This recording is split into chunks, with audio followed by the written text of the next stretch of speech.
Good morning students, welcome to 11th standard economics second lesson. Okay, so already நம்ம conception analysis lesson start பண்ணிட்டோம்லடா. So அது என்ன பார்த்தோம்? First theory law of diminishing marginal cardinal utility analysis பண்ணிட்டு இருக்கோம். அதுல law of diminishing marginal utility last classல நம்ம discuss பண்ணோம். சரியா? So today's class பாரு we are going to talk about the concept of law of equimarginal utility. Okay வா என்ன law பார்க்க போறோம்? Law of equimarginal utility and also the consumer surplus. Okay வா இப்போ law of equimarginal பாரு என்னென்ன பார்க்க போறோம்? அதோட introduction, definition, assumption, schedule, diagram and explanation. Okay va, so same like that consumer surplus also. Okay va, so law of DMU ku law of equimarginal utility ku enna difference அப்படினு பாருங்க. law of DMU ல பாத்தீனா only single commodity consumption mode. Okay va, எதை மட்டும் பார்த்தோம்? ஒரே ஒரு commodity மட்டும் வச்சிட்டு பார்த்தோம். சரியா? பட் இந்த law of equimarginal utility ல பாத்தீனா more than one commodity, ரெண்டு commodities வச்சு நாம என்ன பண்ண போறோம்? per apple, orange அப்படினு ரெண்டு commodities வச்சு we can analyze this topic. Are you clear ma? First இதோட introduction பாரு. First paru, the law of DMU is applicable only to want of the single commodity, but in reality wants are unlimited and these wants are to be satisfied. So hence to analyze such a situation, the law of diminishing marginal utility is extended and is called as law of equimarginal utility.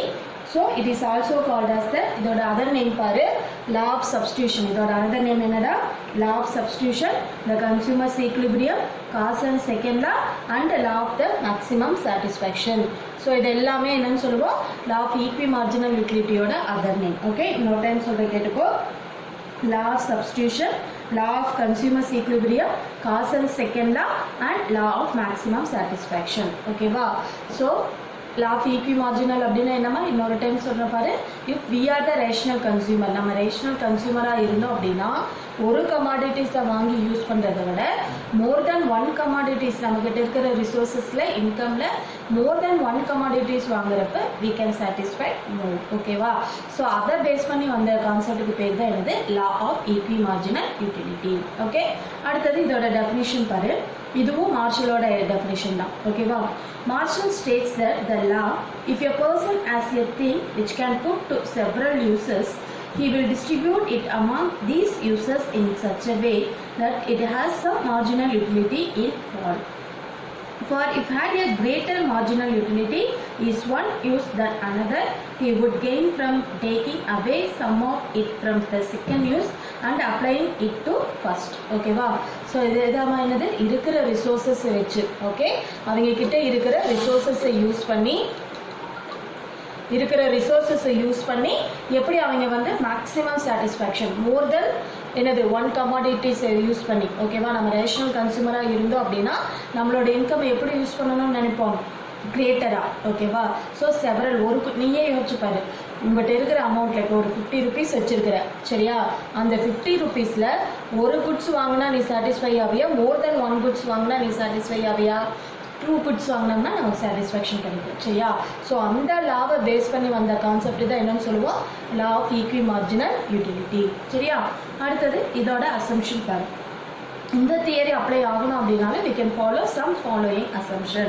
First one பாரு, the consumer is rational in the sense that he wants to get maximum satisfaction. Okay, நம்மளோட main motive என்னவா இருக்கணும்? maximum satisfaction achieve பண்ணிக்கணும். Second question பாரு, the utility of each commodity is measurable in cardinal numbers. ஓகேவா? So நம்ம first கான்செப்ட்ல கார்டினல்ல வர எல்லா அசம்ஷனுமே எப்படி இருக்கணும்? யூட்டிலிட்டியை நம்மளால மெஷர் பண்ண முடியும் வித் நம்பரை வச்சு நம்மளால என்ன பண்ண முடியும்?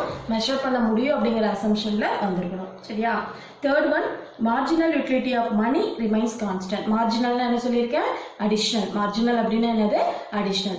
அப்போ additional utility of money value எப்படி இருக்கணும்? It should be constant. Constant என்னமா? No change. ஓகேவா?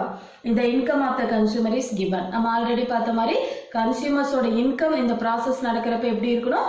கான்ஸ்டன்ட்டாக இருக்கணும். சப்போஸ் இன்கம் சேஞ்ச் ஆச்சுன்னா என்னது? நம்மளோட லைஃப் ஸ்டைல், ஃபேஷன் இது எல்லாமே என்னாகும்? It should be change. There is a perfect competition in the market. மார்க்கெட்ல என்ன காம்படிஷன் இருக்கணும்?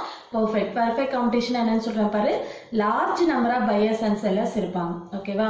Large number of buyers and sellers இருப்பாங்க. They can produce the homogeneous product. Homogeneous என்னமா? Same. எல்லா sellersமே ஒரே மாதிரியான ப்ராடக்ட்டை தான் ப்ரொடியூஸ் பண்ணுவாங்க. There is a uniform price. ஓகேவா? இங்க வந்து எப்படி இருக்கும்? எல்லா கமாடிட்டிஸ்க்குமே price வந்து சேம். தட் மீன்ஸ் வாட், அவங்க ப்ரொடியூஸ் பண்ற ஒரே வெரைட்டியா இருக்கிற கமாடிட்டிஸ்க்கான பிரைஸ் எப்படி இருக்கும்? It should be constant. அப்ப இங்க எப்படி இருக்கணும்? பர்ஃபெக்ட் காம்படிஷனா இருக்கணும். சரியா? அடுத்தது the prices of commodities are given. prices எப்படி இருக்கணும்? கான்ஸ்டன்டா இருக்கணும். No change. ஓகேவா? அடுத்து பார்த்தீங்கன்னா இந்த law of diminishing marginal utility operates. law of DMU அப்படிங்கிறது என்னமா? அடிஷ்னலா யூஸ் பண்ண அதுல இருந்து கிடைக்கிற பெனிஃபிட் என்ன ஆயிட்டே இருக்கணும்? It should B decreased. ஓகேவா? சோ இந்த அசம்ஷன் எல்லாம் இருந்ததுன்னா மட்டும்தான் this law is applicable. ஓகேவா? சோ இத வந்து ஒரு ஷெட்யூல் அண்ட் டயகிராம் மூலமா பார்க்கலாமா? ஃபர்ஸ்ட் பாரு, யூனிட்ஸ் ஆஃப் கமாடிட்டிஸ். ஓகே, இப்போ ரெண்டு நான் ஆல்ரெடி சொன்னேன்ல, law of DMU அப்படிங்கிறது சிங்கிள் கமாடிட்டி கன்சப்ஷன் மோட். ஓகேவா? But law of equi marginal அப்படிங்கிறது more than one commodity. இந்த இடத்துல we can take two commodities. Okay, apple ஒன்று, ஆரஞ்சு ஒன்று. சரியா? ஸோ யூனிட் ஆஃப் கமாடிட்டிஸ் என்னடா? 1 to 6. ஓகே, டோட்டல் யூட்டிலிட்டி இதெல்லாம் நம்மளோட ஒரு அசம்ஷன் வேல்யூ. ஓகேவா? நம்ம எப்படி மேக்ஸில் சம் கொடுத்து ஆன்சர் கொடுக்குறாங்க அந்த மாதிரி இது வந்து டோட்டல் யூட்டிலிட்டி அவங்களே கொடுத்துருவாங்க அப்படிங்கிற மாதிரி நம்ம அசியூம் பண்ணிக்கணும். ஓகேவா? இது ஒரு அசம்ஷன் வேல்யூ. இப்போ டோட்டல் யூட்டிலிட்டி என்ன ஆகுது? ஃபர்ஸ்ட் யூனிட் அப்போ 25, 45, 63 அப்படின்னு என்ன ஆகிட்டே இருக்கு? It should B increased. Marginal utility. Marginal utility எப்படி பண்ணுவோம்? Addition made to the total utility. இதோட இது என்ன சொல்லலாம்? மார்ஜினல் யூட்டிலிட்டி அப்படிங்கிறது என்னடா? Addition made to the total utility. சரியா? இப்போ இதை பாரு, ஃபர்ஸ்ட் வேல்யூ என்னது? ஃபர்ஸ்ட் யூனிட் சாப்பிட்றப்ப மார்ஜினல் யூட்டிலிட்டியும் அதே வேல்யூ தான் இருக்கும். ஓகேவா? அடுத்தது பாரு, கீழேருந்து அப்படியே மைனஸ் பண்ணிட்டே வாங்க. 45 minus 25 20, 63 minus 45 18, 78 minus 63 15, 88 minus 78 10, 92 minus 88 4. ஓகேவா? இப்போ மார்ஜினல் யூட்டிலிட்டி என்ன ஆகுது? It should be decrease. Total utility increase ஆகுறப்ப மார்ஜினல் யூட்டிலிட்டி டிக்ரீஸ் ஆகுது. சரியா? இப்போ லா ஆஃப் ஈக்யூ மார்ஜினல் நம்ம எப்படி கண்டுபிடிக்கலாம்னு பாரு. the equilibrium point, law of EQ marginal நம்ம equilibrium point எப்படி ரீச் பண்ணுவோம் அப்படின்னா அங்க ஒரு ஃபார்முலா எழுதி இருக்கும் பாரு. marginal utility of apple divided by price of apple equal to marginal utility of என்னது? Orange divided by price of orange equal to k. k அப்படிங்கிறது marginal value என்னது? utility of money. கான்ஸ்டன்டா இருக்கும்னு சொன்னோம் இல்லையா? அந்த வேல்யூ. இப்போ நம்ம பாரு, ஆப்பிளோட பிரைஸ் 2 rupees அப்படின்னு அசியூம் பண்ணிக்கலாம். ஆப்பிளோட பிரைஸ் 2 rupees, ஆரஞ்சோட பிரைஸ் 1 rupee. இப்போ நம்ம MUA divided by PA எப்படிமா கண்டுபிடிப்போம்? மார்ஜினல் யூட்டிலிட்டி ஆஃப் ஆப்பிள் எவ்வளோ? 25. பிரைஸ் ஆஃப் ஆப்பிள் எவ்வளோ? 2 rupees. அப்போ 25 by 2 12.5. அதே மாதிரி அடுத்த வேல்யூ எல்லாம் நீ இது சப்ட்ராக்ட் பண்ணி பார்க்கலாம். இப்போ மார்ஜினல் யூட்டிலிட்டி ஆஃப் ஆப்பிள் எவ்வளோ? 20 divided by price of apple எவ்வளோ? 2. அப்போ 20 by 2 10. அதே மாதிரி தான் இந்த வேல்யூ எல்லாமே நம்ம ஃபைண்ட் அவுட் பண்ணணும். ஓகேவா? So same like that apple கண்டுபிடிச்ச மாதிரியே ஆரஞ்சுக்கும் அதே மாதிரி வந்து நம்ம ஃபைண்ட் அவுட் பண்ணிக்கலாம். ஓகே, டோட்டல் யூட்டிலிட்டி வந்து ஒரு assumption value, marginal utility first utility அதே வேல்யூ தான் இருக்கும். அப்புறம் எப்படி கண்டுபிடிக்கணும்? கீழேருந்து அப்படியே மைனஸ் பண்ணிட்டே வாங்க. Addition made to the total utility அப்படின்னு பார்த்தோம் இல்லையா? அப்போ 41 minus 30 11, 49 minus 41 8. ஓகேவா? 54 minus 49 5. Okay, 58 minus 44 54 4, 61 minus 58 3. சரியா? அதே மாதிரி marginal utility of orange divided by price of orange. அப்புறம் ஆரஞ்சோட பிரைஸ் எவ்வளோன்னு சொன்னேன்? 1 rupee. அப்போ 30 by 1 equal to 30, 11 by 1 equal to 11. அந்த மாதிரி இந்த வேல்யூ வந்து நம்ம வந்து ஃபைண்ட் அவுட் பண்ணணும். சரியா? இப்போ பாரு, the law can be explained with the help of an example. Suppose a consumer wants to spend his limited income on apple and orange. Okay, so நம்ம இப்போ என்னடா பார்த்தோம்? நம்ம கிட்ட இருக்கிற limited income. Suppose a consumer wants to spend his limited income an apple and orange. ஓகேவா? So அவங்ககிட்ட இருக்கிற இன்கம் வச்சு ஆப்பிள் அண்ட் ஆரஞ்சு ரெண்டு குட்ஸுமே வந்து என்ன பண்ணுறான்? அவன் வந்து பர்ச்சேஸ் பண்ணுறான். அப்போ அவனுக்கு எந்த பாயிண்ட்ல ஈக்விலிபிரியம் கிடைக்கும்? he is said to be in equilibrium only we can get the maximum satisfaction with his limited income. So அவனோட இருக்கிற லிமிட்டட் இன்கம்ல ரெண்டு குட்ஸும் அவன் வாங்கி யூஸ் பண்ணி சாட்டிஸ்ஃபை ஆகிறப்ப அவனோட சாட்டிஸ்ஃபேக்ஷன் இன்னமும் அதிகமாக இருக்கும். சரியா? So that is we described as the law of equimarginal utility. Okay, so அதில் அந்த formula பரடா MUA divided by PA, marginal utility of apple divided by price of apple equal to marginal utility of orange divided by price of orange equal to K அப்படிங்கிறது என்னடா constant of marginal utility of money. அந்த இடத்துல நம்ம என்னென்ன assumption பண்ணிக்கிறோம், marginal utility of மணி வந்து எப்படி இருக்கும், கான்ஸ்டன்ட்டாக இருக்கும் அப்படின்னு நம்ம அசியூம் பண்ணிக்கிறோம். சரியா? ஸோ இதனால தான் this view is equilibriumனா பேலன்ஸ் ஈக்குவலாக இருக்கிறது. ஓகேவா? this law is also called as the law of consumers equilibrium. சரியா? ஸோ பாரு, இதோட illustration பார்க்கலாம். This law can be illustrated with the help of following table. Let us the consumer has given income ₹14. So அவங்ககிட்ட இருக்கிற total amount எவ்வளோமா, நமக்கு இப்போ நீ தான் கன்சியூமர் அப்படின்னு வச்சுக்கலாம். உங்கள்கிட்ட எவ்வளோ ருபீஸ் இருக்கு, ₹14 இருக்கு. சரியா? ஸோ அந்த நீ ₹14 ஸ்பெண்ட் பண்ணுற எதுக்காக அப்படின்னா ஆப்பிள் அண்ட் ஆரஞ்சு இந்த ரெண்டு கமாடிட்டிஸை வாங்குறதுக்காக you can spend your full ₹14. ஓகேவா? அப்போ நீ எப்படி satisfy the price of apple is ₹2 and the price of orange is ₹1. ஓகேவா? So if the consumer wants to attain maximum utility, he should buy 5 units of apple.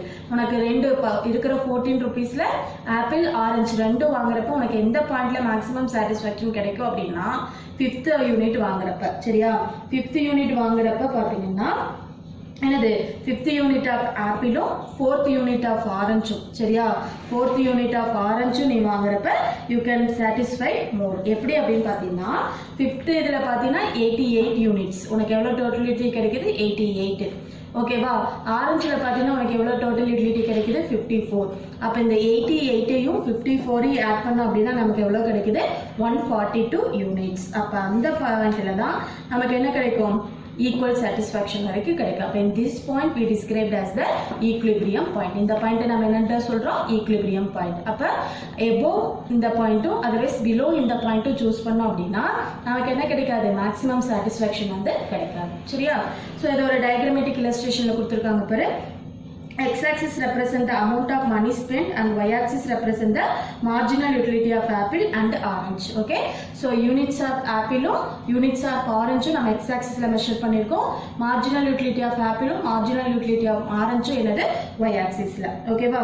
So if the consumer spend 10 on apple and 4 on orange. Okay, so 10 rupeesக்கு வந்து ஆப்பிளுக்காகவும் 4 rupeesக்கு வந்து டோட்டலா 14 rupees அப்படின்னு சொன்னோம் இல்லையா, அப்ப அதுல 10 rupeesக்கு ஆப்பிளுக்காகவும் 4 rupeesக்கு ஆரஞ்சுக்காகவும் spend பண்ணாங்க அப்படின்னா they can get the maximum satisfaction. அந்த பாயிண்ட் என்னடா, A1. Okay, A1 equal to B1. அப்ப அந்த ரெண்டு யூனிட்லயும் தான் 5 யூனிட் 5th யூனிட் எப்படி இருக்கு, it should be equal. எந்த பாயிண்ட், A ல இருந்து A1 அப்படிங்கிற பாயிண்ட்டும் அடுத்தது B ல இருந்து B1 அப்படிங்கிற பாயிண்ட்டும். சரியா? B1. ஓகேவா? சோ இந்த ரெண்டு பாயிண்ட்டும் we can get the maximum satisfaction point. Okay, அந்த பாயிண்ட்ல தான் நமக்கு என்ன கிடைக்கும், maximum utility. அந்த பாயிண்ட்ல தான் என்னன்னு கிடைக்கும், maximum utility. This is the law of equimarginal utility. Are you clear? So இவ்வளோ இருந்தாலும் இதோட important criticism பாருமா, utility cannot be measured one be felt. நம்ம ஆல்ரெடி பார்த்த மாதிரி இந்த utility எல்லாம் நம்மளால என்ன பண்ண முடியாது, நம்பர் வச்சு மெஷர் பண்ண முடியாது. It is the psychological concept. ஓகேவா? அடுத்தது the law cannot be applied to durable goods. இந்த ஆப்பிள் ஆரஞ்சு இந்த மாதிரி குட்ஸுக்கு ஓகே, பெரிசபிள் குட்ஸுக்கு ஓகேவா. But durable goods long time இருக்கக்கூடிய இம்பார்ட்டன்ட் குட்ஸ்க்கு இந்த லா என்ன ஆகாது, it not be applied. Are you கிளியர்மா? ஓகே, ஸோ அடுத்த டாபிக் பாரு, கன்சியூமர் சர்ப்ளஸ். ஓகேவா? இதுவும் எந்த தியரிக்கு கீழே வருது அப்படின்னா கார்டினல் யூட்டிலிட்டி. இதுவும் எந்த தியரிக்கு கீழே வருதுடா, கார்டினல் யூட்டிலிட்டி தியரிக்கு கீழே வருது. சரியா? ஸோ இதோட ஃபர்ஸ்ட் பாரு, இதெல்லாம் ரொம்ப இன்ட்ரெஸ்டிங்காக இருக்கும். நான் மீனிங் சொல்கிறேன், அதுக்கப்புறம் நீ புரிஞ்சு படி. ஓகேவா? இப்போ ஃபார் எக்ஸாம்பிள், இப்போ உனக்கு ஏதாவது ஒரு ஃபங்க்ஷன் மோடு வருதுன்னு வச்சுக்கலாம், உன்னோட பர்த்டேவே வச்சுக்கலாம். சரியா? பர்த்டேக்கு வந்து ட்ரெண்டிங்காக ஒரு ட்ரெஸ் வந்து மார்க்கெட்டில் வருது. ஓகே, ஸோ நீ ஆல்ரெடி என்ன பண்ணி வச்சுட்ட, யூ கேன் ஃபிக்ஸ்டு. ஆல்ரெடி என்ன பண்ணி வச்சுட்ட, ஃபிக்ஸ் பண்ணி வச்சுட்ட. ஓகேவா? ஓகே, ஸோ நெக்ஸ்ட் டாபிக் என்னடா சொன்னேன், கன்சியூமர் சர்ப்ளஸ். நான் ஆல்ரெடி சொன்னேன்ல, இப்போ ஏதாவது ஃபெஸ்டிவல் மோட் வருது, அதர்வைஸ் உன்னோட பர்த்டே அப்படின்னு வச்சுக்கலாம். ஓகேவா? இப்போ ட்ரெண்டிங்காக ஒரு ட்ரெஸ் வந்து மார்க்கெட்டில் இன்ட்ரடியூஸ் ஆகிருக்கு, நீ அந்த ட்ரெஸ்ஸு தான் வாங்கணும் அப்படின்னு ஆல்ரெடி ஃபிக்ஸ் பண்ணி வச்சுட்ட. சரியா? ஸோ அதோட ப்ரைஸ் ஒரு 2000 அப்படின்னு வச்சுக்கலாம். ஓகே, அப்போ நீ எவ்வளோ கொடுக்க ரெடியாக இருக்கிற, அதுக்கு பேர் என்னடா, வில்லிங் டு பே ப்ரைஸ். அந்த ப்ரைஸை நம்ம என்னன்னு சொல்லுவோம், பொட்டன்ஷியல் ப்ரைஸ் அப்படின்னு சொல்லுவோம். ஓகே, ஸோ நீ எவ்வளோ கொடுக்க ரெடியாக இருக்கிற, 2000. ஓகேவா? இப்போ நீ ஷாப்புக்கு போகிற, அதே ட்ரெஸ் உனக்கு கிடைச்சிருச்சு, நீ அந்த ட்ரெஸ்ஸுக்கு எவ்வளோ கொடுக்க ரெடியாக இருக்கிற 2000. பட் ஷாப்பில் பார்த்தீங்கன்னா அதோட ஆக்சுவல் ப்ரைஸ் வந்து ஒரு 1500க்கு உனக்கு கிடைச்சிருச்சு அப்படின்னு வச்சுக்கோ. அந்த ரிமைனிங் ஒரு 500 rupees இருக்குது இல்லையா, that 500 rupees we described as the consumer price. ஓகேவா, சாரி கன்சியூமர் சர்ப்ளஸ். ஓகேவா, ஸோ கன்சியூமர் சர்ப்ளஸ் அப்படின்னா என்னடா, it is the difference between potential price and actual price. Potential price அப்படின்னா என்னமா, வில்லிங் டு பே, நம்ம கொடுக்க ரெடியாக இருக்கிற விலை.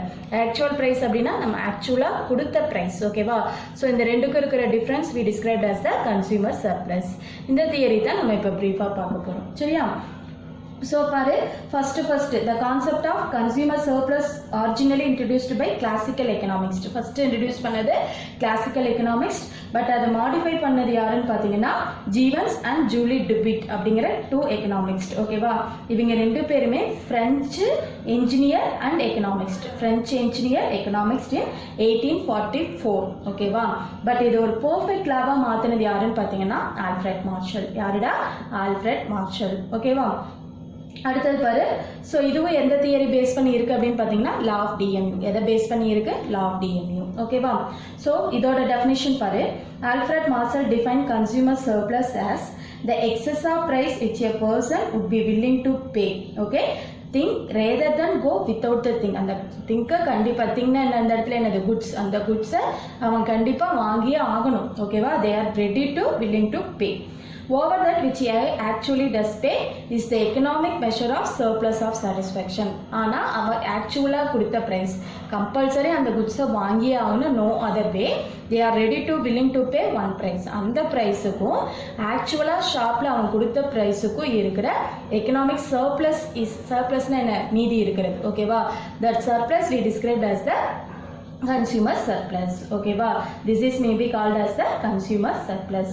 ஸோ இதோட அசம்ஷன் பாருடா, as such நம்ம as per economic theory இதெல்லாம் அப்ளைட் ஆகணும் அப்படின்னாலும் we can follow some following assumption. ஓகேவா, ஃபர்ஸ்ட் பாரு, Marshall assume that utility can be measured. இந்த கார்டினல் யூட்டிலிட்டி எல்லாமே எந்த அசம்ஷனுக்கு கீழே வரும், யூட்டிலிட்டியை நம்மளால மெஷர் பண்ண முடியும்.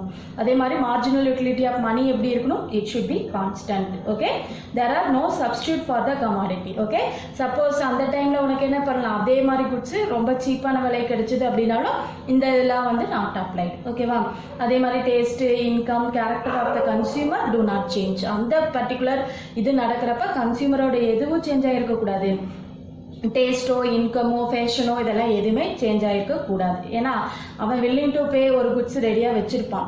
திடீர்னு ஃபேஷன் மாற்றினால அந்த இது வந்து வேறு குட்ஸுக்கு மாறிடுச்சு அப்படின்னா இந்த லா வந்து அப்ளைட் ஆகாது. ஓகேவா, அடுத்தது utility of one commodity does not depend on other commodity. Okay, so இதை எதை டிபெண்ட் பண்ணி இருக்கக்கூடாது, இன்னொரு கமாடிட்டியை வந்து டிபெண்ட் பண்ணி இருக்கக்கூடாது. Okay, so these are the assumption of consumer surplus. ஓகேவா, பாரு இது ஆல்ரெடி ஒரு எக்ஸாம்பிள் பார்க்கலாம்.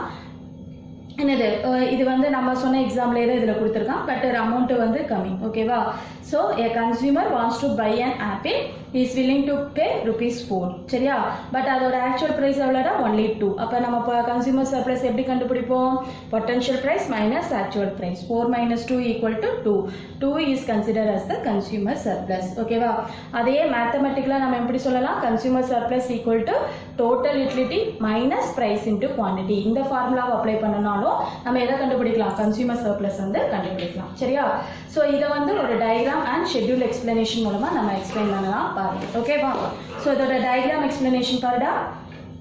என்னது, யூனிட்ஸ் ஆஃப் கமாடிட்டி 1 to 5. ஓகேவா, பொட்டன்ஷியல் ப்ரைஸ் நம்ம கொடுக்க ரெடியாக இருக்கிற ப்ரைஸ், இதை தான் மார்ஜினல் யூட்டிலிட்டி அப்படின்னு சொல்லுவோம். ஓகே, பொட்டன்ஷியல் ப்ரைஸ் எவ்வளோடா, 6, 5, 4, 3, 2ன்னு நம்பர் ஆஃப் யூனிட்ஸ் இன்க்ரீஸ் ஆகிறப்ப பொட்டன்ஷியல் ப்ரைஸ் என்ன ஆகுது, it should be degrees.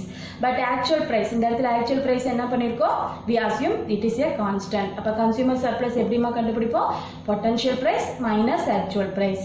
6 minus 2 equal to 4, 5 minus 2 3, 4 minus 2 2, 3 minus 2 1 and 2 minus 2 0.